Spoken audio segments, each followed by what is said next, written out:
আসসালামু আলাইকুম। আশা করছি আপনারা ভালো আছেন, আমরাও ভালো আছি। আজ আমি সজনে আলু দিয়ে রুই মাছ ঝোল করব। তো এই যে সজনে কেটে নিয়েছি, তার সঙ্গে কয়েকটা করলাও নিয়েছি, আলু কেটে নিয়েছি, এই যে মাছটাও ফালি করে নিয়েছি, ধুয়ে নিয়েছি, বিলের মাছ। আর এই রান্নাটা করতে আমার লাগছে পেঁয়াজ কুচি, গুঁড়া মরিচ, গুঁড়া হলুদ, ধনিয়া গুঁড়া,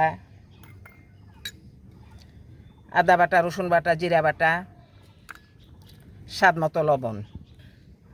প্রথমে আমি মাছটাকে হলুদ, লবণ, মরিচ দিয়ে ভেজে নেব। আর আলুটাকে আমি হলুদ দিয়ে আংচিয়ে নেব, হলুদ লবণ দিয়ে। আমি ভেজে নিয়েছি, আলুটাকেও ভেজে নিয়েছি। রান্নার জন্য কড়াই তেল দিয়ে নিয়েছি। এখন আমি তেজপাতা, আস্ত জিরা, পেঁয়াজ কুচি দিয়ে নিলাম। পেঁয়াজটাকে আমি বাদামি করে ভেজে নেব। পেঁয়াজটা ভাজা হয়ে গেছে, এখন আমি পানি দিয়ে নিচ্ছি। এখন আমি মশলা দিয়ে নিব। রসুন বাটা, আদা বাটা, জিরা বাটা, মরিচ গুঁড়া, হলুদ গুঁড়া, ধনিয়া গুঁড়া, স্বাদ লবণ,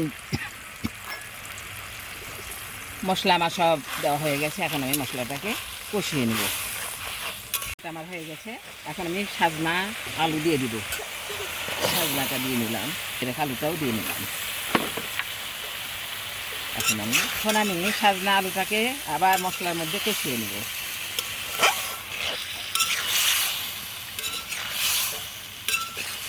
আলুটাকে মশলার মধ্যে আমার কষানো হয়ে গেছে, এই যে শুকিয়ে গেছে দেখেন। এখন আমি পরিমাণ মতো ঝোল দিয়ে নেব।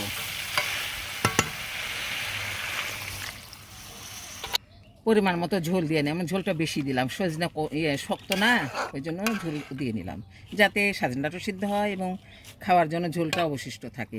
ঢেকে দিলাম। বলক এসেছে, এখন আমি ভাজা মাছটাকে দিয়ে দিচ্ছি।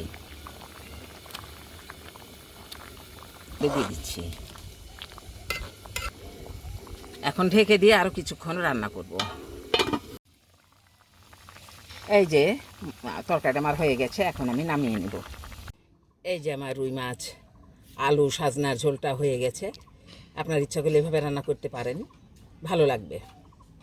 তো আপনারা সবাই ভালো থাকবেন, সুস্থ থাকবেন। আল্লাহ হাফেজ।